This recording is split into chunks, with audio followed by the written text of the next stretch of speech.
If you love that girl so much, pay off her father's debt, or you're out of the will. That was my father's toast. Not to the newly engaged couple. No, that would have been too normal, too human. He raised his whiskey glass, cleared his throat like a general about to deliver a war declaration, and said those words while standing on the dock at our family's lakeside cabin. The place I spent childhood summers fishing, learning to tie knots, being told what a real man should be. Now it was just a stage for his public ambush. Around us, the cousins went dead silent. My uncle coughed into his wine. A few kids ran by chasing a dog, the only things in motion besides my mother's lips, which were already curling into that smug, controlled smile she wears when she thinks a cornered animal is about to surrender. "We don't support freeloaders," she said, flipping a shrimp skewer over the grill with an audible clack. "Pick a side." They didn't even say her name. Just that girl. Because according to them, my fiancé had a father who made bad business decisions and owed half the county. None of which was new. None of which I hadn't already helped her and her family navigate quietly, without making a scene. But see, that's the thing about people like my parents. They don't care about discretion. They want theater. They want a spectacle. And they wanted me to bleed publicly. I just nodded. Didn't say a word. Didn't argue. Didn't perform. I set down my lemonade, stood up from the picnic table, brushed off the back of my jeans, and walked back toward the gravel driveway. My mother called out after me, but I couldn't even hear the words over the slow, rising hum inside my head. That buzz of betrayal, of clarity. They thought they had me, that I'd either pay up and obey or stay silent and grovel. They thought they'd built a trap. They never noticed I'd installed the latch from the outside. And listen, if you're still reading, do me a favor. Over 90% of folks who hear stories like this never hit subscribe. But it keeps the team going and helps more people find stories they wish they'd heard sooner. So if you're the kind of person who hates being manipulated as much as I do, hit that button. You'll want to see what comes next. Now, back to the moment. As I walked to my car, I could feel all their eyes on me, probably thinking I was about to sulk back to my apartment, stew in silence, maybe call them later and apologize. What none of them realized was that I hadn't driven up here unprepared. I'd been waiting for this exact moment. Not because I'm psychic, but because I've known my parents long enough to smell when they're planning a shakedown dressed as a family intervention. 6 months earlier, during my father's minor stroke scare, they'd panicked. He had a full recovery, but the fear of dying without a plan made them scramble. "Just sign this," they told me, pushing a few legal docs across the table. Temporary access to the family trust and estate logistics. In case something happens. I read every line, memorized every clause. One of them, hidden in dense legalese on page 17, granted the assigned fiduciary the right to revise beneficiary and voting control structures in the event of gross ethical coercion by any listed trustee. Gross ethical coercion. I remember circling that phrase in red ink and texting a lawyer friend of mine, who confirmed what I suspected.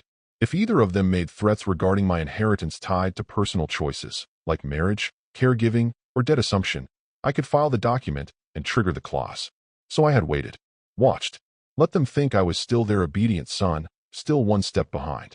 And now they'd spoken the words, loudly, in front of multiple witnesses, with the kind of smug certainty only people who've never lost anything carry like perfume on their skin. As I drove down the gravel road, the lake still shimmering in the rearview mirror, I called Madeline. "It's time," I said. "Are you sure?" They made their move. "Execute the documents. I'll email you the recording." She exhaled sharply. Done. And that was it. Years of pressure, manipulation, fake warmth, and strings-attached generosity, set to implode. Not with a bang. Not with courtroom drama. With signatures they'd forgotten they gave me. And a clause buried so deep, they never even knew it was holding the match.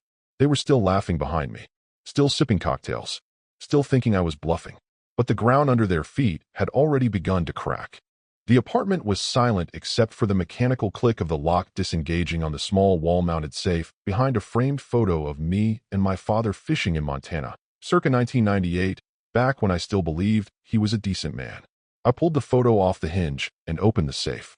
Inside, a thick, cream folder labeled with a single word in black marker, contingency. No drama, no spy music, just the sound of old paper rustling. I laid everything out across my desk in the same sequence I'd rehearsed twice a month. Notarized estate documents, certified copies of trust declarations, and the real gem, the addendum buried in a 54-page stack of estate amendments that we all signed during his health scare. My father had been so eager to secure the appearance of stability that he never read beyond the highlighted lines. He thought it was a temporary delegation of authority, sign, recover, reclaim control. And technically it was, until he opened his mouth on that doc. Section 12, Addendum C, line 14. In the event of unethical or coercive behavior on the part of the primary trustees or any attempt to manipulate, extort, or pressure the secondary fiduciary based on personal relationships or financial dependencies, this agreement empowers said fiduciary to reassign voting control and revise estate beneficiaries accordingly. That wasn't just a paragraph. That was a legal landmine, and he had just stomped on it in front of 12 relatives and one family friend with a law degree. It was elegant and devastating, like a trapdoor opening beneath a man who thought he built the floor. I picked up the burner phone I'd kept just for this contingency and dialed. Yeah. Madeline answered instantly. She never bothered with greetings. They pulled the trigger. You have the recording? I do. Time-stamped. Multiple witnesses. You'll hear his voice. Crystal clear. She was already typing. All right. I'll file Form 11C with the trust registrar and initiate the secondary activation. Voting control reverts to me until further notice. Do you want me to notify the family lawyer? I paused. No. Let him find out the fun way. You sure? I want to watch him squirm. Copy that. Executing amendments now. Expect confirmation by morning. Click. Madeline isn't just some random compliance officer. She's a specialist I met through a mutual contact after my father tried to trick a previous board member into handing over 7% voting rights under the table. That little stunt resulted in a quiet settlement and the boardroom equivalent of a slapped wrist. I made a note that day. Never bring a knife to a pen fight. She works in shadows. Lives off-grid. Knows how to bury paper trails and unearth loopholes like a corporate archaeologist. And more importantly, she had no love or even a name for my parents. To her, this was a job, and that made her dangerous in all the right ways. I walked to the kitchen and poured myself a drink. Nothing fancy, just cold orange juice. I wanted clarity. Wanted to taste something that hadn't been poisoned by years of manipulation and control. On the fridge was a magnet with an old quote I once clipped from a fortune cookie and kept as a joke. When the storm breaks, some build shelters. Others learn how to own the floodplain. I stared at it longer than usual. Back in the study, I took the signed original and slipped it into a fireproof envelope. Sealed it. Labeled it. Dropped it into the outgoing courier bin for pre-dawn pickup. By the time my father logged into the estate dashboard again, his world was going to look very, very different. And the best part? He wouldn't even realize it until it was too late to reverse. Because when you're raised by people who only understand power as something you yell across dinner tables, they never learn to see the power in silence. In paperwork. In playing the long game. I didn't need to shout. I had signatures.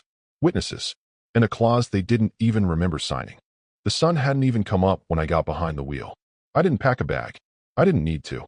Just the envelope. The same one that sat under lock and key for half a year while I pretended to still believe in Sunday dinners and family-first speeches. Now it rode shotgun, neatly sealed, while I tore down a two-lane highway toward a woman who didn't celebrate birthdays, didn't use social media, and didn't care what your last name was. Only how well you understood leverage. Madeline had moved offices again, her version of staying off-grid. This time it was an abandoned dental clinic in a town nobody visits on purpose. One dead traffic light. One gas station that still used paper logbooks. No one watching. No one asking questions. She opened the door before I even knocked. You're early, she said, barefoot, holding a mug of black coffee that probably hadn't been warm in 20 minutes. You're always 5 steps ahead, I replied. I like to keep my enemies confused. You have enemies? I have clients. Same thing. I handed her the envelope. Her fingers tapped once on the seal.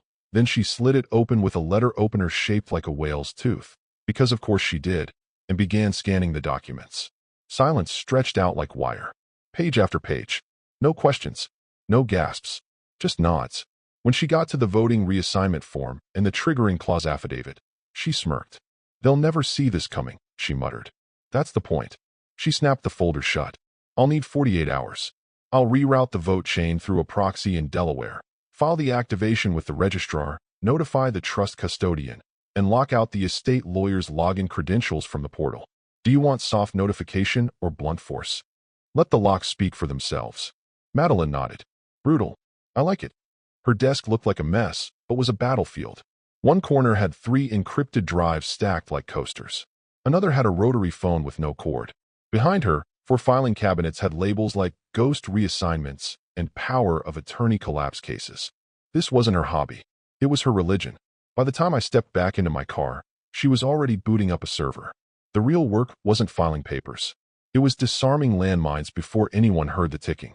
Back in the city, I returned to work like nothing happened. I attended a meeting about a logistics contract, had lunch with a vendor, even took a call from my uncle, who casually mentioned how nice it was to see everyone together again. I nodded, smiled, and said, yeah, really brought the family together. Meanwhile, Madeline executed the unthinkable. The first step was the reassignment of voting control through a holding entity with no name, tied to no family member, with me as the silent beneficiary.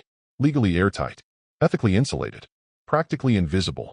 Next came the amendment to the trust document.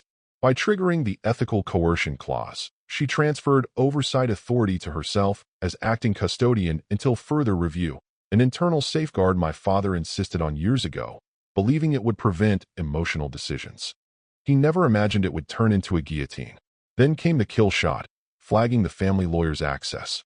She revoked all active tokens, reset the back-end credentials, and registered the estate's new authorization structure with the State Trust Board. Any attempt to log in without a double authentication process from Madeline would now result in an automated lockout and compliance alert. On paper, nothing exploded. No alarms rang. No cops showed up. Just quiet, precise, surgical change. By the time my father next tried to peek into the family financials, the system would greet him with a password error. The trust would be legally active but practically unreachable. All because he opened his mouth before opening a folder. You could almost feel it, the slow shifting of tectonic plates beneath the family empire. No fireworks, no shouting, just a tightening noose made of contracts, clauses, and signatures they never respected until it was too late. And somewhere in a former dental office 3 hours outside the city, Madeline was sipping stale coffee and flipping through a stack of voting slips they used to control. Not anymore.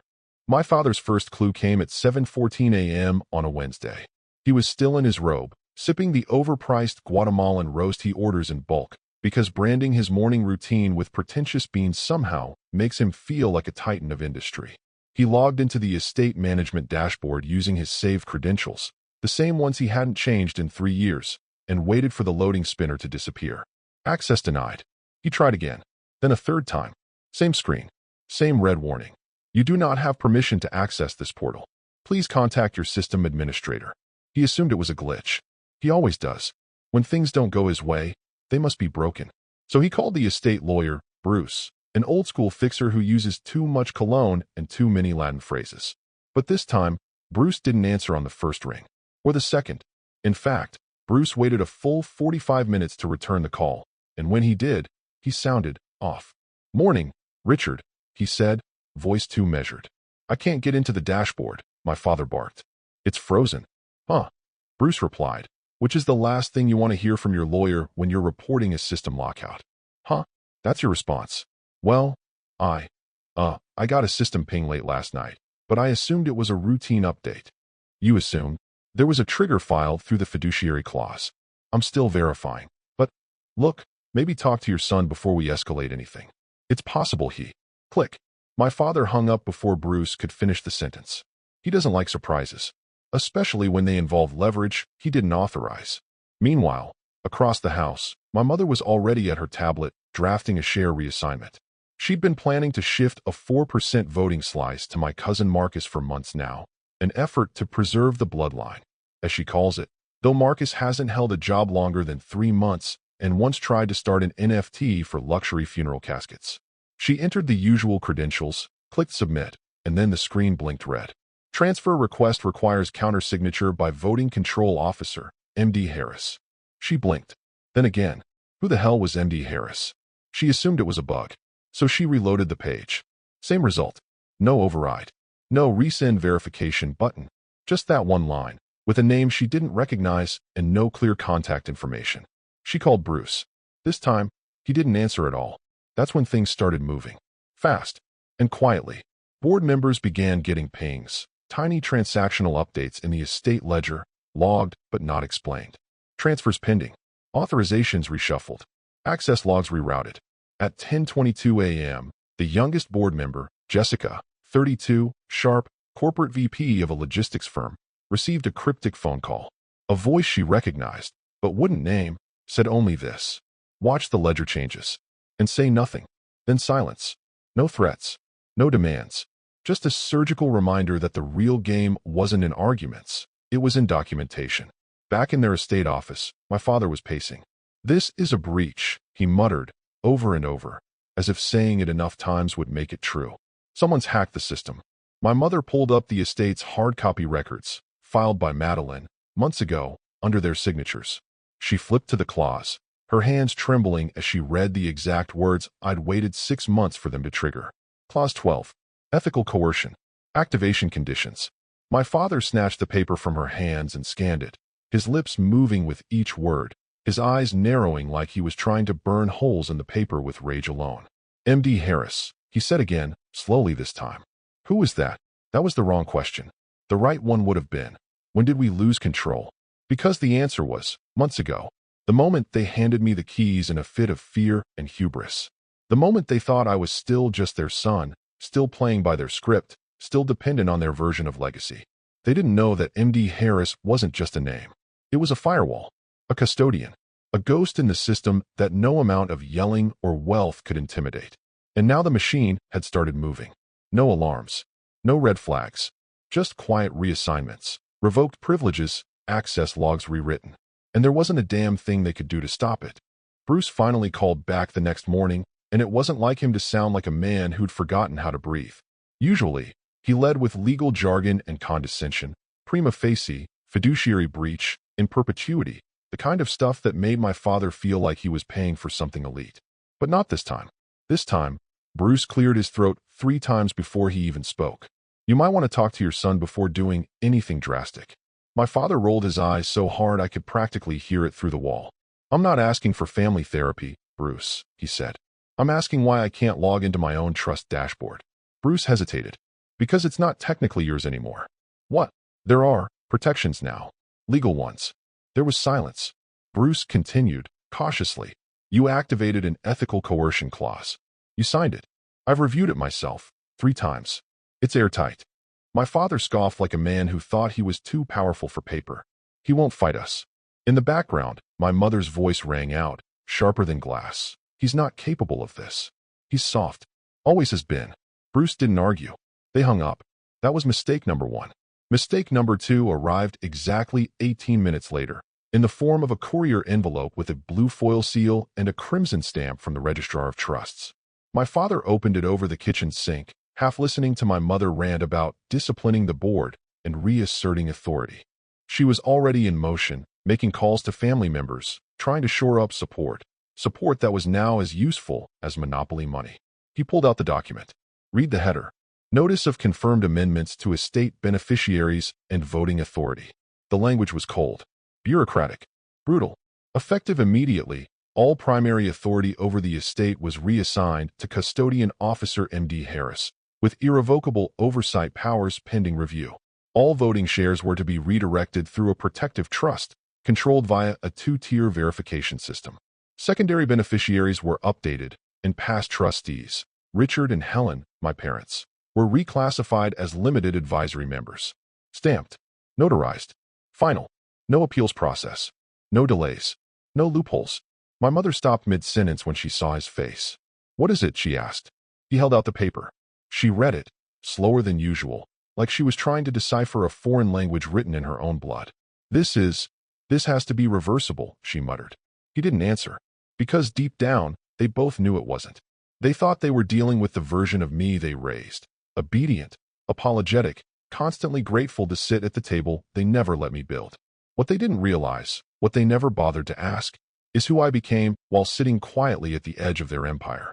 And right now, that version of me was already 2 steps ahead, rerouting approvals, securing passwords, ensuring that every decision from here on out would flow through a channel they couldn't touch. They didn't see the paperwork as dangerous. Just words. Just print. But that's the thing about arrogance. It makes you blind to the small, silent movements that shift empires. The gun had already gone off. They just hadn't noticed the bullet yet. They called the meeting for 9 a.m. sharp. Emergency estate session. Mandatory attendance. No remote access. No excuses. My father made the calls himself, voice stiff with controlled fury, summoning board members like a disappointed king rallying nobles for war. My mother was already dressed before dawn, wearing her strategic pearls and the ice blue blazer she reserved for moments when she wanted to project calm while planting a knife to the back. They booked the conference room at the family's holding company, same one where deals were inked, cousins were cut out, and legacy was weaponized like currency. Long mahogany table, leather chairs, a landscape painting that cost more than most people's mortgages. The room had always served one purpose: to remind everyone that power was inherited, not earned. So when they stepped in and saw Madeline already seated at the head of the table, it stopped them mid-stride. She didn't stand, didn't offer a greeting, just looked up from her folder with a polite, almost bored expression. "You're early," she said, checking her watch. "Good. We can begin." My father blinked. "Who the hell are you?" "I'm acting on behalf of the primary authority listed here." She slid a thick folder across the table. "Shall we start with the revised will?" He didn't move. Madeline tapped a finger on the top page. "It's your signature. Page 17. If you'd like to refresh your memory." The room was ice. Board members exchanged nervous glances. A few instinctively looked toward my mother, expecting her to intervene, but she didn't. Her eyes were locked on the document like it might explode. My father yanked the folder open, flipped again, then slower and slower. His hand began to tremble before he reached the end. "This is a bluff," he said. "No," Madeline said, calmly. "This is a trap you built. You just didn't think anyone would ever spring it." He slammed the folder shut. "This isn't binding." "It is," she replied. "It's notarized, witnessed, and filed with both the Registrar of Trusts and the Interstate Compliance Board. You'll find the time-stamped affidavits in Section 3B. Would you like me to read them aloud?" He didn't answer. She opened her own binder, black leather, no logo, and pulled out a single-page document. "This is your fiduciary activation clause. You signed it during your medical leave. In the event of coercion or threats tied to inheritance, control reverts to the secondary fiduciary, now listed as custodian M.D. Harris." "And who the hell is M.D. Harris?" he barked. Madeline raised an eyebrow. "You're sitting across from her." The silence that followed was not quiet. It was heavy. The sound of a collapsing dynasty in real time. Even the air in the room seemed to shift.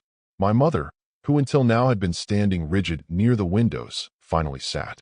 Her posture cracked, not broken, but bent in a way that said this was not the plan. She reached for the document like it might still be negotiable. "Wait, maybe we can." "There is no renegotiation," Madeline cut in. "You crossed a line when you weaponized inheritance as leverage against a personal relationship. That violates the ethical fiduciary clause. You didn't just trigger it. You certified it." My father leaned back in his chair, breathing hard. Not because of age, because for the first time, he realized what it meant to lose control without losing wealth. Legacy without decision-making power is just a trophy cabinet you can't unlock.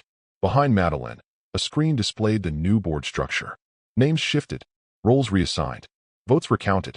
Richard and Helen, advisory only. The cousins they'd been grooming for succession, removed. The assets they assumed they could shuffle around like poker chips, frozen, pending custodian review. The room had always been theirs. Now they were just guests in it. And no one, not even Bruce, was coming to save them. Dinner was already cold when they sat down. My mother had insisted on setting the table, linen napkins, crystal glasses, her usual theater of control. But by the time they actually sat, the roast had turned to rubber, and the wine tasted like acid. They didn't eat. They just sat, forks untouched, eyes fixed on nothing. The dining room had once been the command center of the family, where alliances were forged, betrayals whispered, inheritances dangled like keys to a golden cage. My father used to hold court here, gesturing with his wine glass, smug in his knowledge that he alone controlled the future. Now he was silent. Completely. He hadn't said a word since the meeting. The revised board structure was still fresh in his mind, especially the part where his name appeared beneath a bright red tag. Advisory only. No voting authority without custodian consent. Advisory. As in, sit there, look pretty, and keep your thoughts to yourself unless invited. Across from him, my mother clenched her hands together so tightly her knuckles had gone white. "Have you heard from Marcus?" she asked finally, voice low. He didn't answer. Marcus, the golden nephew. The one they tried to sneak in through a quiet back channel.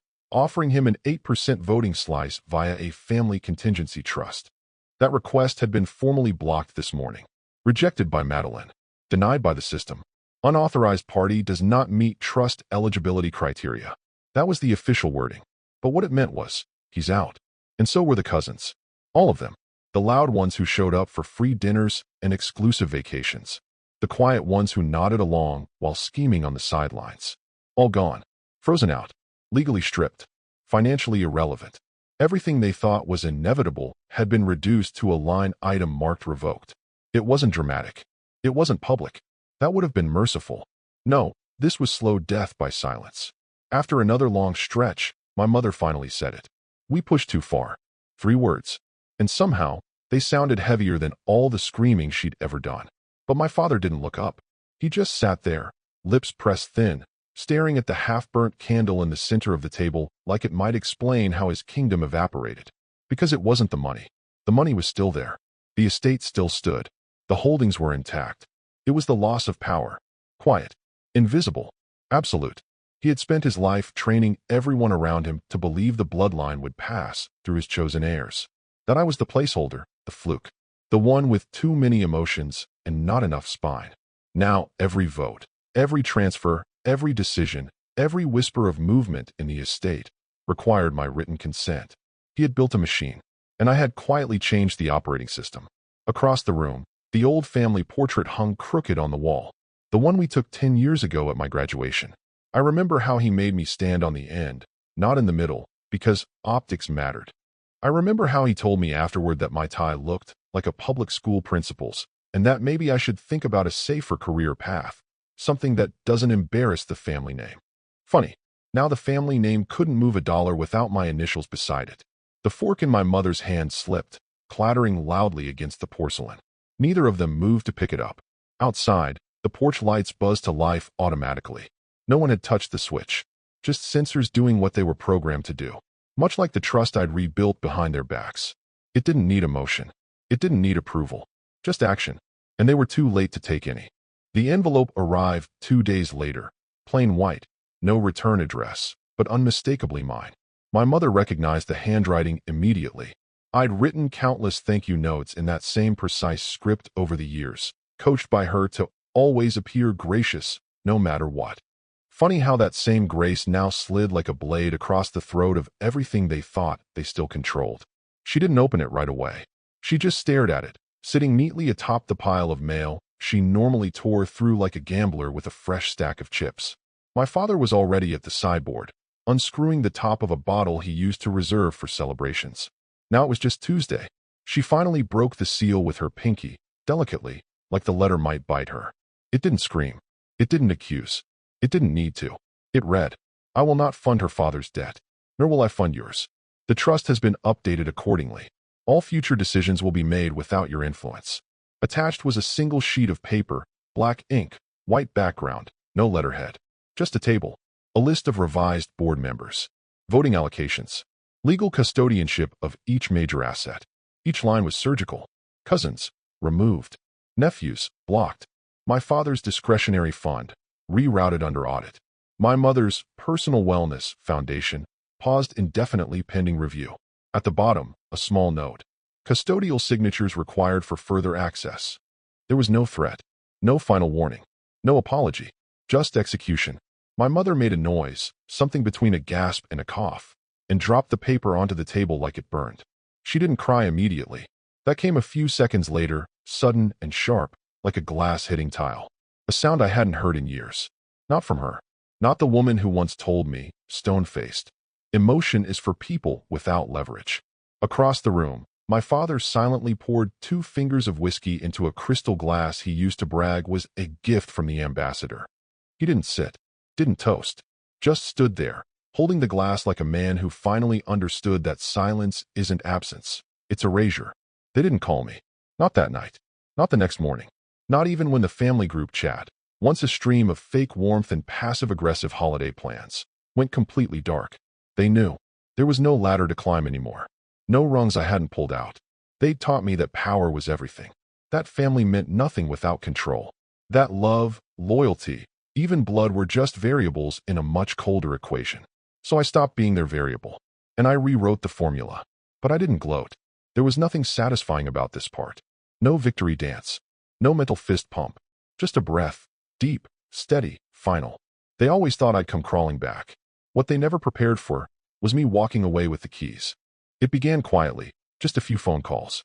The estate's primary vendor, a facilities management firm that handled everything from landscaping to fleet maintenance, left a voicemail on the home line. Hi, just checking. Do you still have authority to approve disbursements for Q3? We received a soft bounce when routing to the trust's previous signatory. Is there a new point of contact? My mother played the message 3 times. My father listened from the kitchen doorway, arms crossed, saying nothing. The next call came from the property insurance broker, politely confused. We've been trying to schedule a review of the premium portfolio, but our emails to Richard's address are being rerouted. We now need dual verification from someone named M.D. Harris. The name dropped like a hammer. Not shouted. Just there. Again. They tried to log into the banking portal, the one they'd used for years. A simple 2-step authentication, followed by a dashboard showing millions in liquidity. All the trust's operating funds, the quarterly disbursements, the fallback reserves. Login denied. Secondary approval required from acting custodian. They checked the settings. Every wire transfer now required dual authentication, and Madeline's signature was the one embedded in the protocol. Every debit above $500. Every new vendor registration. Every stipend renewal.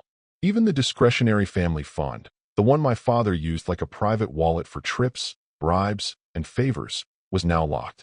He called Bruce. Voicemail. Again and again. Bruce, the ever-reliable fixer, the family's private mop for decades of financial spills, had gone silent. Not just unavailable, excluded.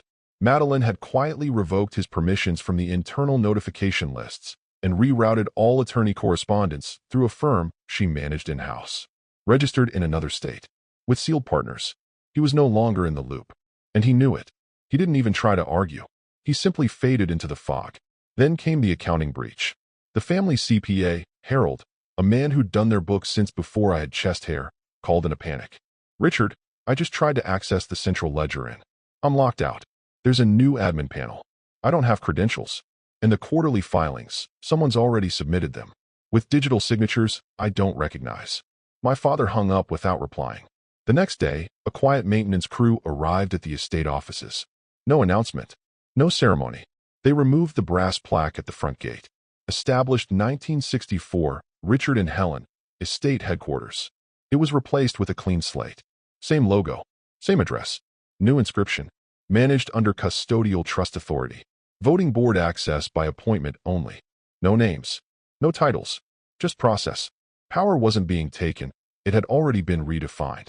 Inside the house, they paced. Checked documents. Cross-referenced folders. Called old allies. One by one, they heard the same line. We've been directed to speak to the acting custodian. Madeline. The name had become a ghost. It haunted every system they thought they controlled. Every legacy tool they assumed still bent to their whims. They weren't being challenged. They were being phased out. Without noise. Without permission. Without a single raised voice. Because they taught me silence was weakness. But I learned it was a weapon. Now the systems they once ruled were following a new set of instructions. Ones they never authorized. Ones they couldn't override. And as it turns out, you can't argue with code. You can't shame a database. You can't gaslight a clause filed under court seal. By the time they realized the full scope, the machine had already adapted, and it no longer spoke their language.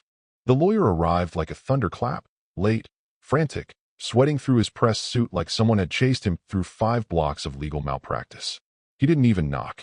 The estate meeting room had been reserved that morning for emergency portfolio restructuring, which was code for figure out how to crawl back into the trust we just got kicked out of.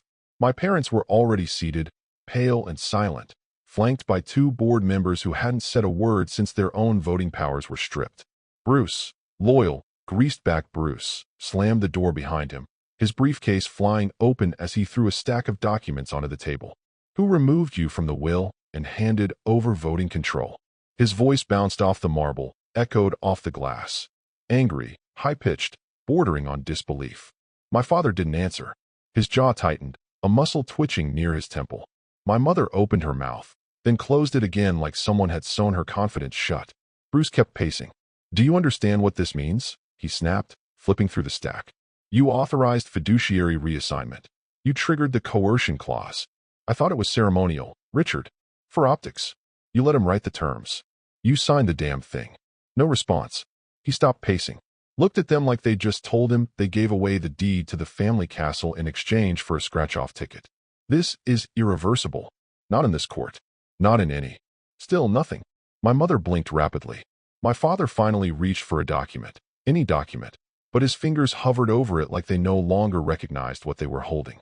Custodian control has been filed, notarized, and backed by the trust registrar and the Interstate Compliance Authority. Bruce continued, dropping into the seat across from them. I can't challenge this without triggering a breach of fiduciary ethics. If I file, I lose my license. If you file, you might be charged with malicious interference. And even if we tried, even if we got a hearing, he has recordings. Witnesses. Your own words, Richard. You threatened him. In public. That was the moment it hit. Not with screaming. Not with table-slamming rage. It hit like lead. Quiet, dense, and permanent. Across the city, I sat in my office, reviewing a proposal from a logistics partner we'd had on standby for years. One my father always dismissed because the CEO talked too slow and didn't own a country club tie. I signed off on the expansion without hesitation. The funds were already cleared. The contracts now bore my signature line. Madeline messaged me. Board realignment complete. All legacy permissions revoked. Clean handover certified. I didn't smile. There was nothing to celebrate. This wasn't a win. This was a wall. One they built over years, brick by brick, thinking it would keep me in. They never expected I'd learn how to move beneath it, or that I'd become the architect of the ground it stood on. I didn't answer their calls, because there were none. No threats. No apologies. Just silence. And not the tense kind that hangs in the air. The final kind. Back at the estate, Bruce leaned forward, lowered his voice to a whisper meant only for them. He's not your son anymore. Not in this. They looked at each other. My mother's hand twitched like she wanted to reach for something. Control, a line to pull, anything. But there was nothing left to reach for. Their signatures had become shackles. Their legacy, rewritten. And the son they tried to threaten into obedience? He didn't need revenge. He just needed control. And now, they would never have it again.